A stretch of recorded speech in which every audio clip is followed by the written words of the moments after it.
Hey everyone, Tony D and Little Joan here on a Screenwriter Fix. And today we're going to fix The Sopranos. Where did The Sopranos go wrong? Well, in my opinion, it's really not the fault of anybody. Unfortunately, one of the actresses passed on, and that was the actress who played Tony Soprano's mother. For those of you who don't remember the show, The Sopranos was the story of Tony Soprano and his family. They were New Jersey. He was a New Jersey mobster. And initially, HBO sort of promoted it as a kind of dark comedy. And the reason it was a comedy, it was very unusual. You had a mobster go into therapy because he was having such panic attacks. And in his line of business, that was very bad. It would be considered a sign of weakness, and that could get him killed. He was under a lot of pressure. The boss of his family had passed on from cancer, and the new boss was his uncle, Junior. And Junior wasn't really a good crime boss. He was modeled after, a lot of people don't know this, I think he was modeled after Phil Natale of the South Philly mob, who unfortunately one time had a girlfriend who actually talked down to him in front of his own men, and he didn't correct her. And he was considered not that great a mob boss, and he was the first mob boss in history to flip for the feds, and he testified against some of his co-conspirators, including the mayor of Camden, by the way. So imagine you get pressured, you're the mayor of Camden, you get pressured by a mobster, and then he's the one that goes to the feds. That gets you thrown in jail. Amazing. Anyhow, so The Sopranos, in my opinion, was kind of like the show. It was mobsters in unusual situations. And for me, for my money, that was the best episodes of the show, right?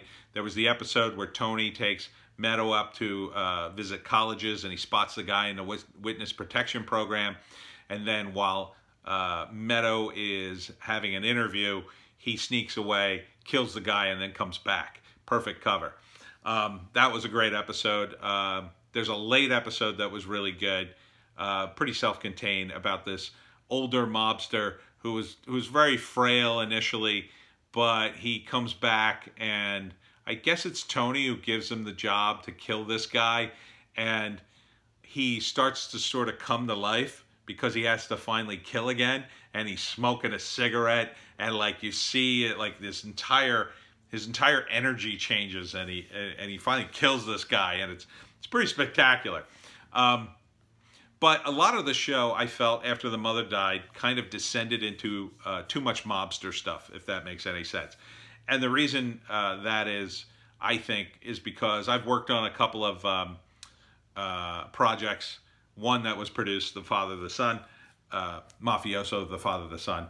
And the problem I saw with some of my clients who worked, and I wrote a bunch of other spec stuff for clients, a lot of them would end up pitching stuff from The Godfather because they felt, and rightly so, The Godfather's an epic movie, right? Godfather 1 and 2, two of the greatest movies ever made. So it was very tempting to put things in your script that was very similar. It wouldn't be the same thing. It wasn't like they were ripping him off, but it was like, well, we had to be that tone. We had to be that epic, you know? It's mobsters. They're very important and haughty. That wasn't the initial pitch of The Sopranos. They weren't important and haughty. They were kind of almost like blue-collar mobsters. So that, to me, was the best part of The Sopranos, was that you were dealing with these guys who, they were mobsters, but they weren't super important. Towards the end of the series, I think this show just became self-important, and, you know, everybody just started dying left and right, and it didn't really work, I feel, from the original standpoint. And I think it all goes back to the actress who played the mother dying, because at that point, they had a problem. They couldn't do a lot. They couldn't justify the therapist as much anymore. The therapist was also an anchor point of the series, and without the mother constantly ruining Tony's life, it didn't have the driving force that kept Tony going back to therapy and kept the pressure on. Because only someone as important as a family member, the mother, could exert that kind of pressure on Tony. So I think they would have had two options. Option number one was sort of what they did. They did a CGI thing, and they ended the mother character. She passed on. They didn't quite have the technology then. Now you could have done a deep fake. You probably could have kept her going on for the rest of the series. I don't think, I understand why the cast and crew would be reluctant to do that. Obviously, this is a coworker and a friend. She's passed on. It feels ghoulish to kind of do that.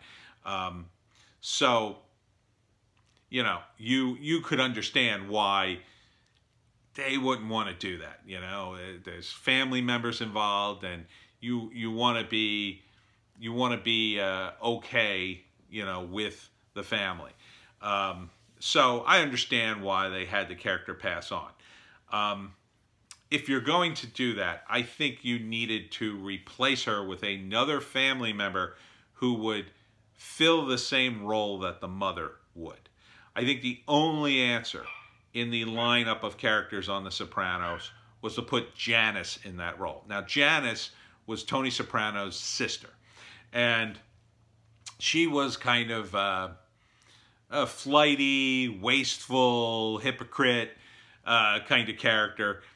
Tony kind of had to get her out of trouble and give her money. She never had any money.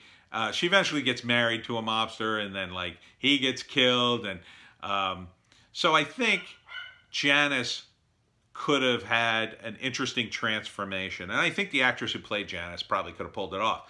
So it could have been a situation in which she becomes more and more embittered like the mother and starts to see herself, now that mom's gone, I have to be the one to sort of step in and protect the family side of things. See, Tony is doing the money and the mobster stuff, but I have to protect the family. Because that's the way the mother kind of was. She was also kind of just digging in. And also, too, because Janice's family, it would be a way for her to get at Tony, where Tony kind of couldn't retaliate. Now, it wouldn't have been quite as effective as the mother. I mean, the mother is just, that is just right to the heart. But I think Janice could have been built up to play a very similar role. And Tony already had a lot of anxiety about her. And it could have been a thing where, she uncovers information that the mother knows by going through her stuff, a kind of thing where Tony makes her go through her old clothes, and she starts finding these letters and, old videotapes or whatever. And through that information, she now has her brother by the cajones and can really start turning the screws to him to get what she wants. And Tony feels like he can't retaliate because now his mother's gone, and yeah, he's got his wife and kids, but Janice is part of his family too, and he can't bring himself to hurt her either. So I think that would have been a good direction to go, and then possibly the show wouldn't have gotten so deep down the rabbit hole in terms of the mobster stuff, which I felt wasn't really a strong place for the show to go.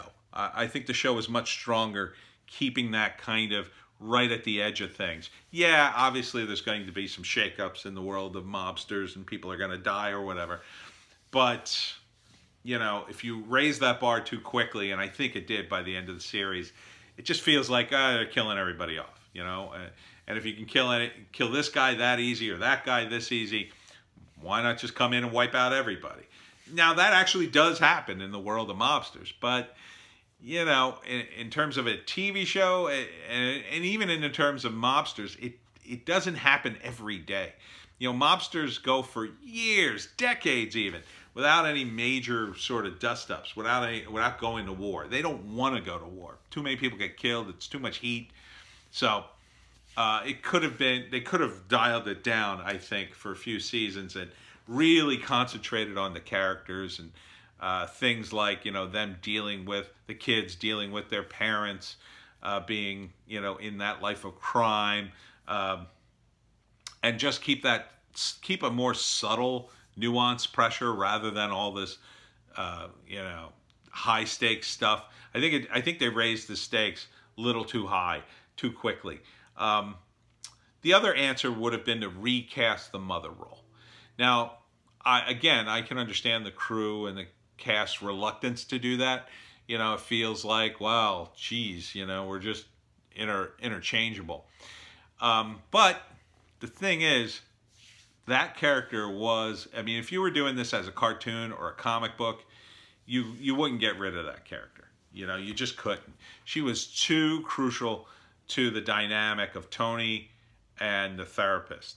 So you could have recast her. Now, it would have been tough to recast a woman with enough talent, the right age, and close enough to the look that the audience, you know, maybe wouldn't look at her twice, right?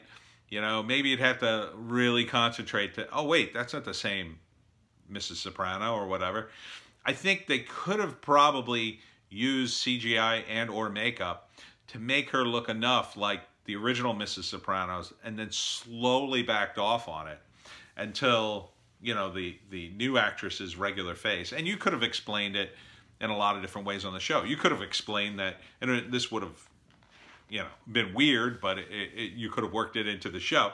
Maybe Mrs. Soprano has a facelift, has a little plastic surgery, and that's why she looks different, and you could explain it that way. Maybe she gets into an accident and has to have surgery to fix her face or whatever.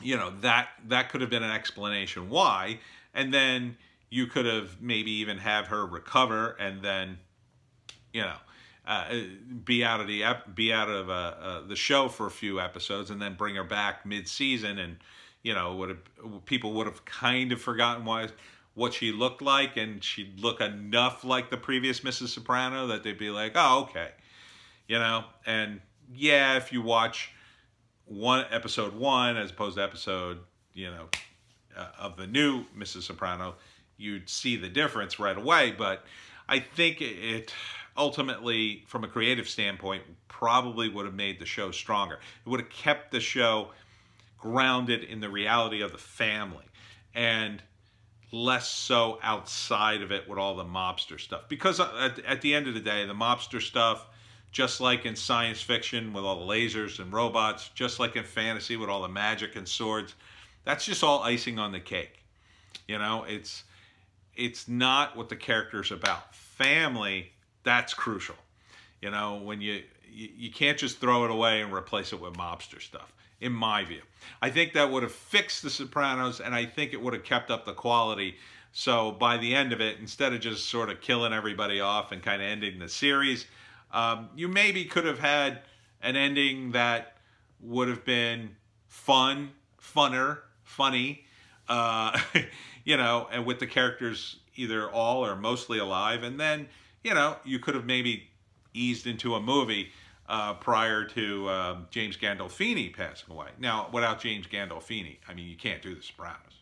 I mean, it's, you know, he's too crucial a character, I think. You could recast him. I mean, you could recast the whole thing at that point. But, you know, I mean, now that he's passed on, obviously it's a moot point. But you'd have to recast everybody and start fresh. But I would, you know, if I were going to do that series, I would stay away from killing so many characters so quickly.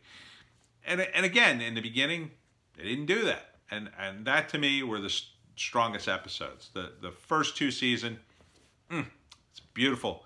Beautiful series. It's fun. It's interesting. You never knew what was going to happen.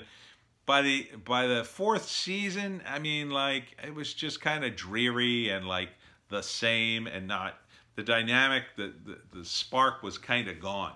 And I think a lot of that had to do, unfortunately, with that missing dynamic of the mother and Tony. Anyhow, that's my fix, Screenwriter Fix for The Sopranos. Smash like and subscribe. Thank you for smash liking and subscribing. Please check out my books. Links in the description. Wokistan, a novel, and of course, The Pineys, books 1, 2, 3, and 4. Ebook, trade paperback, Kindle Unlimited is free. And if you like mobsters, check out Complete Mafia for D20.